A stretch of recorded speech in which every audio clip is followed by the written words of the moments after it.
Pythagoras once wrote, "Learn to be silent. Let your quiet mind listen and absorb." And during the 1600s, Blaise Pascal wrote these words, "All man's miseries derive from not being able to sit quietly in a room, alone." This is the only piece in this collection of great contributors in which I have elected to highlight two writers on the same subject. I've selected two men whose lives were separated by over 2 millennia, both of whom in their own times were considered to be the most knowledgeable in the rational fields of mathematics and science. Pythagoras, whose writings influenced the thought of Plato and Aristotle, was a major contributor to the development of both mathematics and Western rational philosophy. Blaise Pascal, a famous French mathematician, physicist, and religious philosopher who lived 22 centuries after Pythagoras, is considered to be one of the original scientific minds. He is responsible for inventing the syringe, the hydraulic press, and the first digital calculator. Keeping in mind the left-brain scientific leanings of these two scientists, listen again to their two quotes. Pascal, "All man's miseries derive from not being able to sit quietly in a room, alone." Pythagoras, "Learn to be silent. Let your quiet mind listen and absorb." They both speak to the importance of silence and the value of meditation in your life, whether you are an accountant or an avatar. They send us a valuable message about a way of being in life that is not popularly encouraged in our culture. This is, that there is tremendous value in creating alone time in your life that is spent in silence. If you want to shed your miseries, learn to silently sit in a room alone and meditate. It has been estimated that the average person has 60,000 separate thoughts each and every day.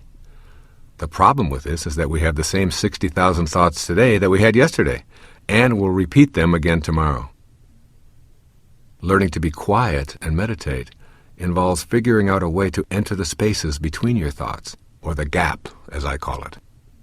In this silent, empty space between your thoughts, you can find a sense of total peace in a realm that is ordinarily unknowable. Here, any illusion of your separateness is shattered. Most of us have minds that race full speed day and night. Our thoughts are a hodgepodge of continuous dialogue about schedules, money worries, sexual fantasies, grocery lists, drapery problems, concerns about the children, vacation plans, and on like a merry-go-round that never stops. Those 60,000 thoughts are usually about ordinary daily activities and create a mental pattern which leaves no space for silence. This pattern reinforces our cultural belief that all gaps in conversation need to be filled quickly. For many, silence represents an embarrassment and a social defect. Therefore, we learn to jump in to fill these spaces, regardless of whether our filler has any substance or not. Silent periods in a car or at a dinner are perceived as awkward moments, and good conversationalists know how to get those spaces occupied with some kind of noise. And so it is with ourselves as well. We have no training in silence, and we see it as unwieldy and confusing. Thus we keep the inner dialogue going just like the outer. Yet it is in that silent place where our ancient teacher Pythagoras tells us to let our quiet mind listen and absorb, that confusion will disappear and enlightened guidance will come to us. But meditation also affects the quality of our non-silent activities. The daily practice of meditation is the one single thing in my life that gives me a greater sense of well-being, increased energy, higher productivity, at a more conscious level, more satisfying relationships, and a closer connection to God. The mind is like a pond. On the surface you see all of the disturbances, yet the surface is only a fraction of the pond. It is in the depth below the surface, where there is stillness, that you will come to know the true essence of the pond, as well as your own mind. By going below the surface, you come to the spaces between your thoughts, where you are able to enter the gap. The gap is total emptiness, or silence.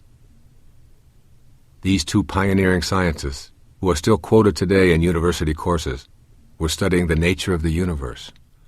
They struggled with the mysteries of energy and pressure and mathematics and space and time and universal truth. Their message to all of us here is quite simple.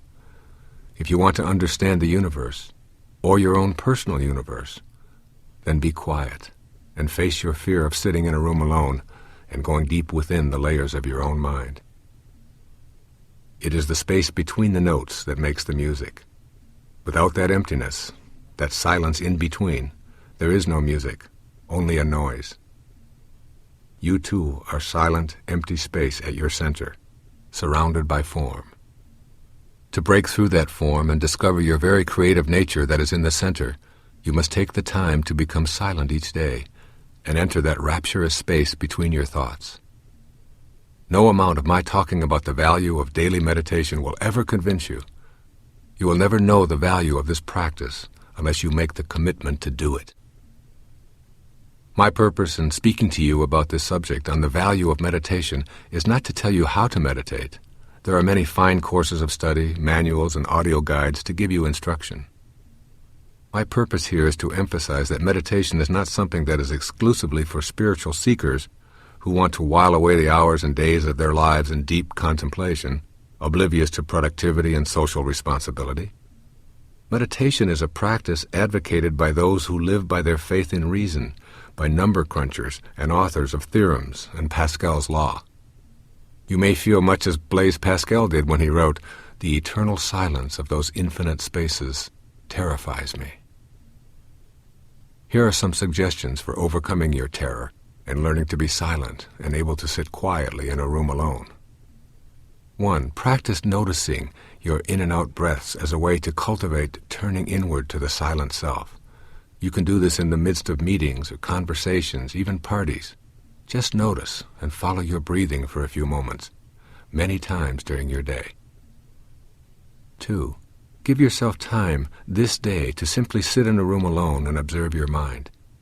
Keep track of the various thoughts that enter and exit and lead to the next thought.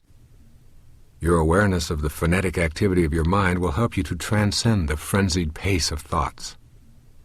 And 3. Read a book on meditation to learn how the practice can be initiated, or join a meditation group.